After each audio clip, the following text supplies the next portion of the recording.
رب العالمین والعاقبۃ للمتقین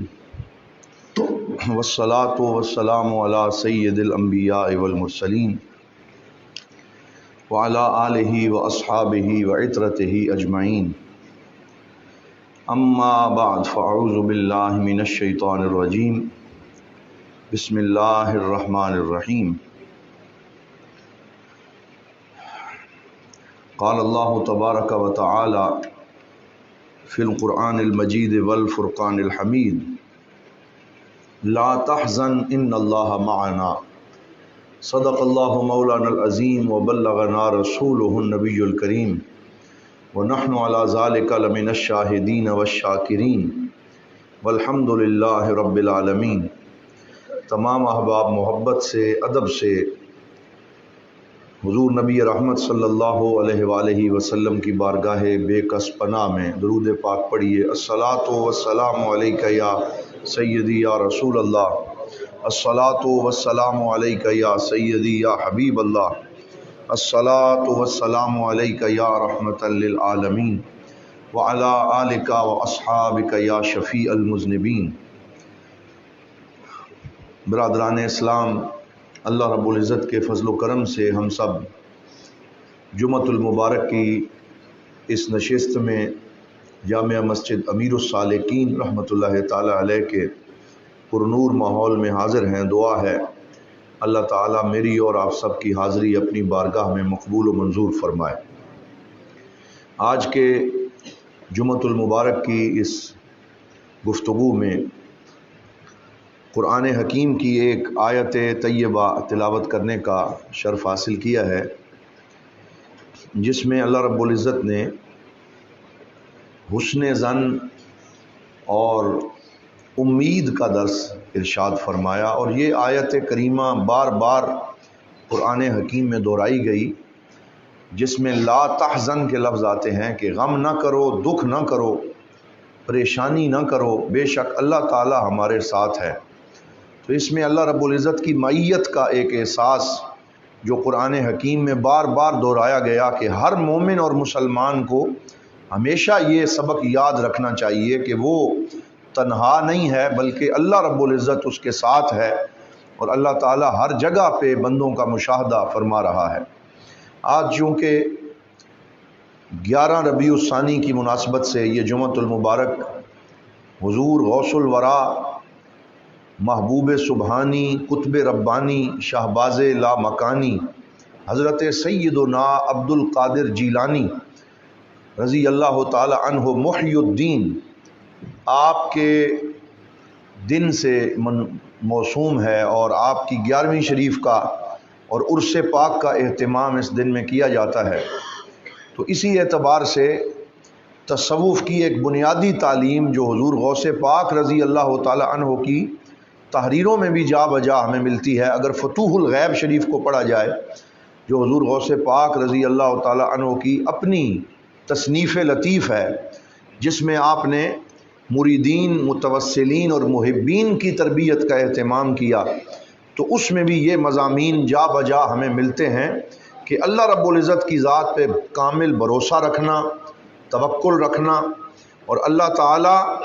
کے اوپر پوری امید رکھنا اور کبھی مایوس نہ ہونا، یہ تصوف کی بنیادی تعلیمات میں سے ہیں۔ زمانہ جس قدر الٹی چال چلے اور زندگی میں جس قدر مشکلات اور مصائب ہوں، اللہ کا بندہ اسی قدر امید، حسن ظن اور خوشگمانی کے ساتھ زندگی گزارتا ہے۔ اس میں بے شمار مثالیں دی جا سکتی ہیں۔ حضرت سیدنا یوسف علیہ السلام کا جو واقعہ قرآن پاک میں ہے، تو اس میں یہ مذکور ہے کہ حضرت یعقوب علیہ السلام کے وہ خوبصورت اور خوبصیرت بیٹے جو بچپن میں ہی اپنے باپ سے جدا ہو گئے، اور پھر 30 سال تک باپ اور بیٹے کی ملاقات نہ ہو سکی، اور حضرت یعقوب اپنے بیٹے کی جدائی میں روتے رہے، آنسو بہاتے رہے، حتیٰ کہ وَابْيَضَّتْ عَيْنَاهُ مِنَ الْحُزْنِ وَهُوَ كَظِيمٌ، اور ان کی آنکھیں جو ہیں وہ دکھ سے بالکل تاریک ہو گئیں، اور آنکھوں سے نظر آنا بند ہو گیا، اور بینائی بصارت جاتی رہی۔ اپنے بیٹے کے غم میں روتے ہوئے ان کے وجود کے اوپر غم کے اتنے پہاڑ ٹوٹے، لیکن 30 سال گزر جانے کے بعد بھی اللہ کے وہ برگزیدہ نبی مایوس نہیں ہوئے، بلکہ اپنے بیٹوں سے کیا کہتے ہیں؟ اذهبوا یا بنی اذهبوا فتحسسوا من یوسف واخیہ ولا تیأسوا من روح اللہ انہ لا ییأس من روح اللہ الا القوم الکافرون۔ فرمایا اے میرے بیٹو جاؤ، مایوسی نہ کرو اور میرے بیٹے یوسف کو تلاش کرو، اور اللہ رب العزت کی رحمت سے مایوس نہ ہو جاؤ، کیونکہ کافر اور فاسق لوگ وہ تو اللہ کی رحمت سے مایوس ہو سکتے ہیں، لیکن مومن کبھی بھی اپنے رب کی رحمت سے مایوس نہیں ہو سکتا، بلکہ وہ اللہ تعالیٰ پہ کامل بھروسہ رکھتا ہے اور ہمیشہ اللہ رب العزت کی بارگاہ کی امید رکھتا ہے۔ اگر ہم سرکار دو عالم صلی اللہ علیہ وآلہ وسلم کی زندگی کا مطالعہ کریں تو کتنے ہی مشکل حالات آئے جن میں ظاہری طور پہ مایوسی کی 100 وجوہات ہو سکتی تھیں، غزوات ہوئیں، جنگیں ہوئیں، اور حضور صلی اللہ علیہ وسلم نے ان جنگوں اور غزوات میں جو تعلیمات عطا فرمائیں وہ بھی یہ ہیں کہ مشکل سے مشکل گھڑی میں بھی حضور صلی اللہ علیہ وآلہ وسلم تفاؤل کیا کرتے تھے۔ عربی میں تفاؤل ایک لفظ استعمال ہوتا ہے، اور تفاؤل کا معنی ہے قول او فعل یستبشر بہ صاحبہ فی وقت یتشاءم فیہ الناس، کہ ایسا قول اور ایسا فعل کہ جس سے کوئی انسان اچھی امید پکڑے ایسے وقت میں کہ جب باقی سارے مایوس ہوں، لیکن اللہ تعالیٰ پہ ایمان رکھنے والا وہ جو امید والی چیز دیکھے وہ اللہ تعالیٰ پہ بھروسہ کرے، اچھی امید رکھے، ہمیشہ اچھا گمان رکھے، اس کو عربی میں تفاؤل کہا جاتا ہے، اور اردو میں اسے فعل حسن کہتے ہیں۔ حضور صلی اللہ علیہ وسلم کی ایک حدیث ہے جس میں آپ صلی اللہ علیہ وسلم نے فرمایا لا عدوى ولا طیرۃ، کہ نہ کوئی مرض متعدی ہوتا ہے، بذات خود کوئی مرض متعدی نہیں ہوتا، اور فرمایا نہ ہی بدگمانی اور بدفعلی کرنی چاہیے۔ جیسے عربوں کے ہاں ایک رجحان تھا، جب صبح گھر سے جانے لگتے تو انہوں نے گھر میں کچھ تیر جو ہیں وہ رکھے ہوئے تھے، اور ایک پہ لکھا ہوا تھا افعل، ایک پہ لکھا تھا لا تفعل، کہ ایسا کرو ایسا نہ کرو۔ تو اگر کوئی ایسا تیر نکل آتا جس پہ لکھا ہوتا کہ ایسا کام نہ کرو تو وہ سفر چھوڑ دیتے، ہاتھ پہ ہاتھ دھر کے گھر میں بیٹھ جاتے، چھوٹی چھوٹی چیزوں سے بدفعلی کرتے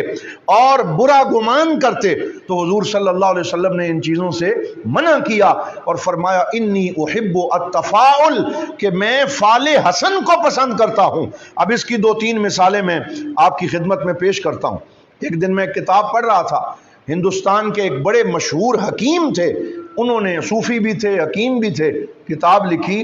تو اس میں فرماتے ہیں کہ اگر مریض بھی سخت مرض کے عالم میں اپنے سامنے کوئی امید والی چیز دیکھے، سلامتی کا کوئی لفظ دیکھے، تو وہ اس سے اچھی فال پکڑے اور کہے کہ انشاءاللہ میں ٹھیک ہو جاؤں گا، کیونکہ یہ جو نشانی مجھے نظر آئی ہے یہ اس بات کی ہے کہ اللہ مجھے صحت عطا فرمائے گا۔ تو اچھا بھلا جو مریض ہوتا ہے وہ ٹھیک ہو جاتا ہے، اسے تندرستی نصیب ہو جاتی۔ پھر انہوں نے یہ شعر لکھا، فرماتے ہیں گر در دلے تو گل گزرد گل باشی، کہ اگر تیرے دل میں پھول کا خیال گزرے تو پھول جیسا شگفتہ ہو جائے گا، ور بلبلے بے قرار بلبل باشی، اور اگر مضطرب بلبل جیسا خیال تیرے وجود پہ گزرے تو بھی مضطرب ہو جائے گا، تو بھی پریشان ہو جائے گا۔ تو جزویو حق کل است، اگر چند روزے اندیشہ کل پیشہ کنی کل باشی، فرماتے ہیں ایک بندے تو جز ہے، اللہ کل ہے، اگر چند دن تو اس کل کے خیال میں رہے تو اللہ تعالیٰ تجھے بھی کلیت عطا فرما دے گا، اور تیرے اندر بھی اللہ تعالیٰ اپنی ذات کی قوتیں اور توانائیاں جو ہیں وہ نصیب کرے گا۔ آپ اندازہ فرمائیں کہ حضور صلی اللہ علیہ وآلہ وسلم کی زندگی میں بہت سے مقام ایسے آئے جہاں ظاہری طور پہ ایک ایسی گلی میں داخل ہو گئے جہاں آگے کوئی راستہ سجائی نہیں دے رہا، اور آگے نو انٹری کا بورڈ لگا ہے اور راستہ بند نظر آتا ہے، لیکن میرے پاک نبی صلی اللہ علیہ وسلم نے کیا امید افزا باتیں فرمائیں۔ جب صلح حدیبیہ ہوئی، 1400 صحابہ کے ساتھ آپ عمرہ کرنے کے لیے پہنچے، حدیبیہ کے مقام پہ آپ کو روک دیا گیا، آپ عمرہ نہیں کر سکتے، آپ کو واپس جانا پڑے گا، اور مذاکرات کے لیے لوگ آنے لگے۔ تو ان میں سے ایک ایسا بندہ آیا جو ان کا بڑا لیڈر تھا، جس کا نام تھا سہیل بن عمرو۔ تو وہ حضور صلی اللہ علیہ وسلم سے مذاکرات کرنے کے لیے آیا۔ جب دور سے اسے آتے ہوئے دیکھا تو فرمایا کون آ رہا ہے؟ یا رسول اللہ سہیل بن عمرو آ رہا ہے۔ تو حضور نے فرمایا سہل امرکم، کہ اگر سہیل آ رہا ہے تو تمہارا معاملہ آسان ہو جائے گا، کیونکہ سہیل کے لفظ میں آسانی کا معنی موجود ہے۔ سہیل کا معنی ہوتا ہے آسانی والا، تو فرمایا کیونکہ اس کا نام سہیل ہے تو یہ اشارہ ہے کہ اللہ تعالیٰ تمہارے معاملے کو آسان فرمانے والا۔ تو اس چیز سے بھی حضور صلی اللہ علیہ وسلم فال حسن لے لیا کرتے تھے۔ اسی طرح ایک اور حدیث پاک میں ہمیں ملتا ہے کہ جب آپ ہجرت کر کے مدینہ پاک کی طرف عازم سفر ہوئے، 17 دن کا مشقت والا سفر کیا، حضرت سیدنا ابو بکر صدیق رضی اللہ تعالی عنہ کو رفاقت میسر آئی، اور وہ ایک طویل سفر تھا۔ جب مدینے کے قریب پہنچے تو آگے سے ایک سوار آتا ہوا دکھائی دیا، تو حضور نے فرمایا ما اسم الراکب، کہ اے سوار تیرا کیا نام ہے؟ اس نے کہا میرا نام بریدہ ہے۔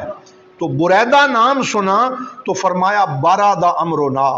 اے ابو بکر اب ہمارا معاملہ ٹھنڈا ہو گیا، اب کوئی کافر ہم تک نہیں پہنچ سکے گا، کیونکہ بریدہ میں یہ اشارہ ہے کہ بریدہ برد سے نکلا ہے، اور برد ٹھنڈک کو کہتے ہیں۔ تو آپ ناموں سے بھی فال حسن لیا کرتے تھے، ہر وقت اچھی امید رکھا کرتے تھے۔ ایک دفعہ حضور نبی رحمت صلی اللہ علیہ وسلم نے ایک عورت کو دیکھا، فرمایا تیرا نام کیا ہے؟ کہنے لگی میرا نام آسیہ ہے، اور آسیہ گناہگار کو کہتے ہیں، معصیت کرنے والی کو کہتے ہیں۔ فوراً فرمایا تو اپنا نام تبدیل کر، تیرا نام آسیہ نہیں ہے، آج سے تیرا نام جمیلہ ہے۔ تو اس کا نام بدل دیا کہ برے نام، جس نام کے اندر اثرات بد موجود ہوں، وہ نام رکھنے سے بھی منع فرمایا۔ اسی طرح ایک بندے سے پوچھا تیرا نام کیا ہے؟ کہنے لگا میرا نام حزن ہے، اور حزن دکھ کو کہتے ہیں۔ فرمایا آج سے میں تیرا نام سہل رکھتا ہوں، تو اس کا نام بدل دیا۔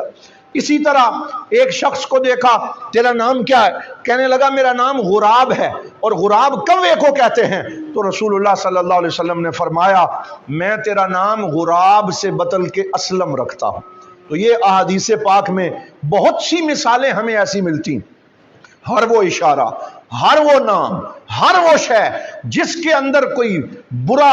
معنی ہو، جس کے اندر بدفعلی موجود ہو، رسول اکرم صلی اللہ علیہ وسلم اس سے منع فرماتے۔ اور یہی وجہ ہے کہ اپنے دونوں شہزادے جب پیدا ہوئے تو حضور صلی اللہ علیہ وسلم نے مولا علی شیر خدا سے پوچھا اے علی ان کا کیا نام رکھنا ہے؟ تو دونوں دفعہ مولا علی شیر خدا کرم اللہ وجہ الکریم نے فرمایا میں نے ان کا نام حرب رکھنا، اور حرب جنگجو کو کہتے ہیں۔ تو سرکار دو عالم صلی اللہ علیہ وسلم نے فرمایا یہ جنگجو تو بن جائیں گے لیکن حرب نام نہیں رکھنا،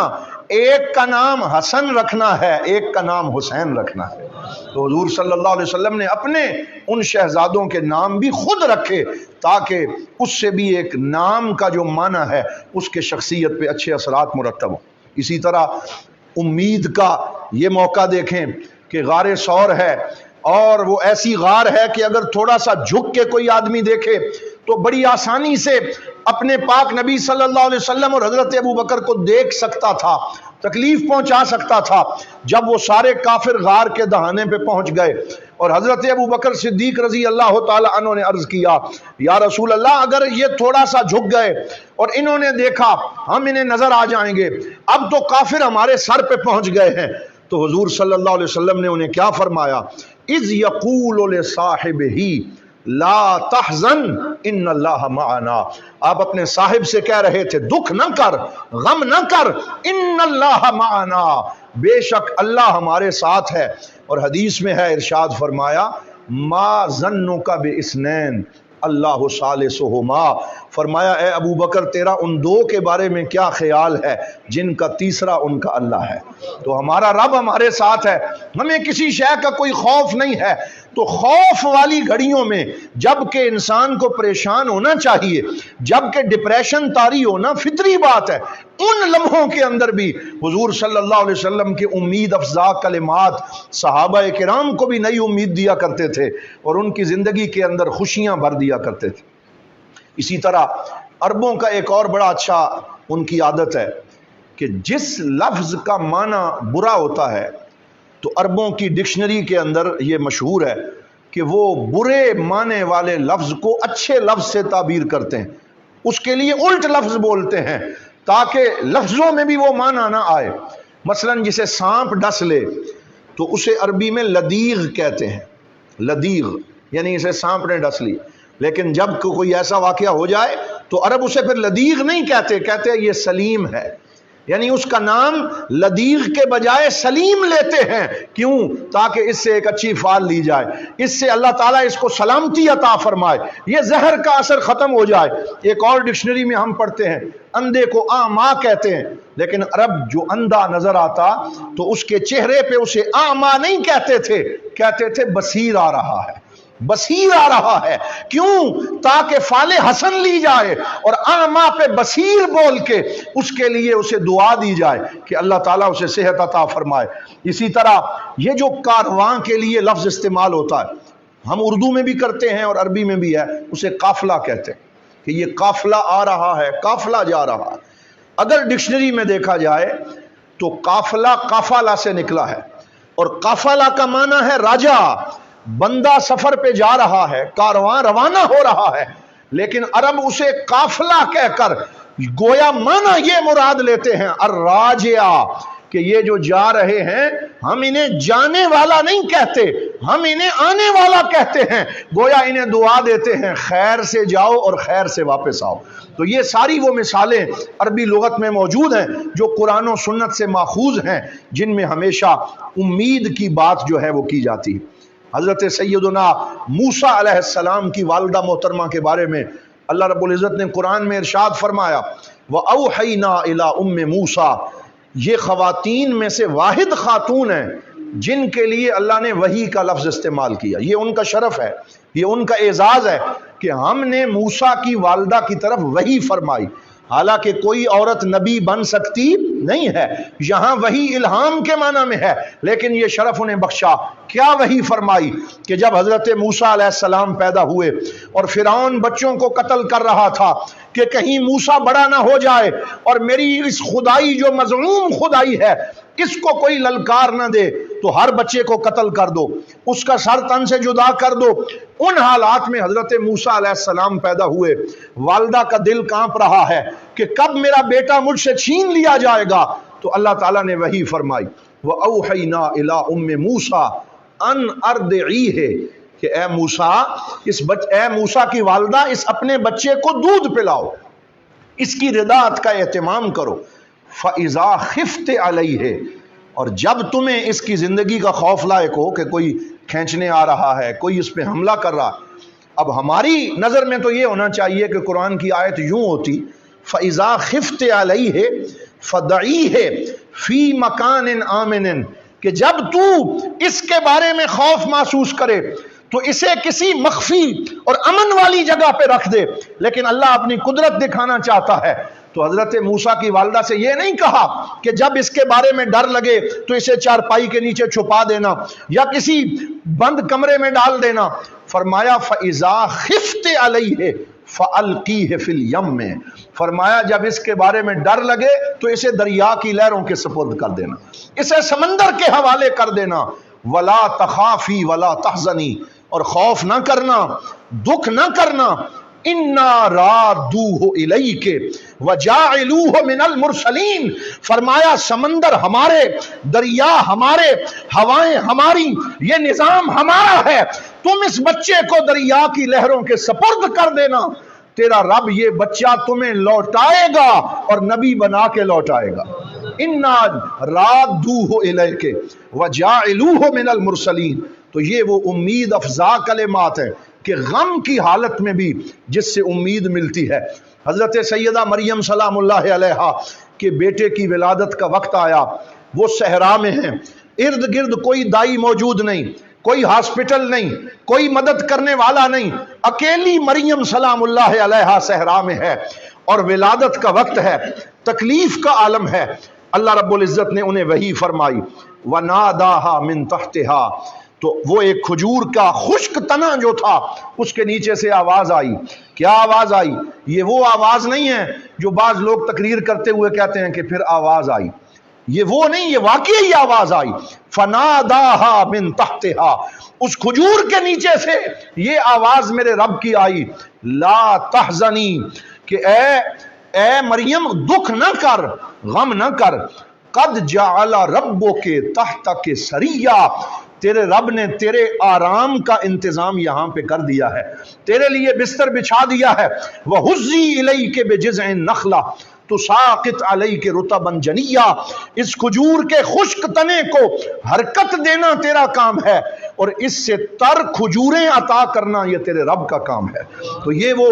امید اور فال حسن کی وہ واقعات ہیں جو اللہ تعالیٰ نے قرآن پاک میں کثرت سے ذکر فرمائے ہیں۔ ایک آخری بات یہاں مزید عرض کرتا ہوں، سورہ والضحیٰ یہ مومنوں اور مسلمانوں کو امید عطا کرنے والی صورت ہے، جس میں وحی منقطع ہو گئی 6 مہینے تک، اور بعض روایات میں اس سے کم یا زائد مدت بھی آئی ہے، وحی نہ آئی، اور ام جمیل جو ابو لہب کی بیوی تھی، نعوذ باللہ وہ گستاخیاں کرتی، اور سرکار دو عالم صلی اللہ علیہ وسلم کے پاس آ کے کہتی نعوذ باللہ قد قلا کے ربو کے، کہ تیرا رب تجھ سے ناراض ہو گیا،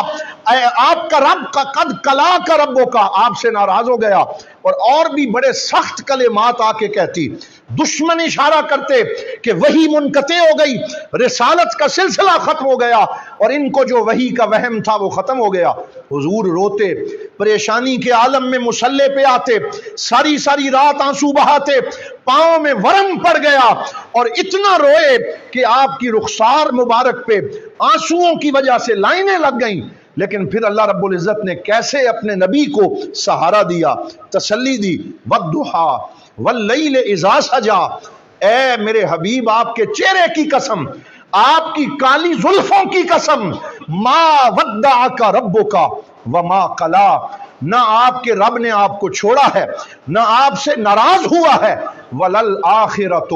خیر لک من الاولی، آپ کا ہر آنے والا لمحہ پہلے لمحے سے زیادہ افضل ہوتا چلا جائے گا، آپ کی شان بڑھتی چلی جائے گی، تسلی عطا فرمائی۔ اس کے علماء نے 2 معنی بیان کیے، ایک معنی یہ ہے وَلَلْآخِرَةُ خَيْرٌ لَكَ مِنَ الْأُولَى، کہ آپ کی آخرت اس دنیا سے بہتر ہوگی،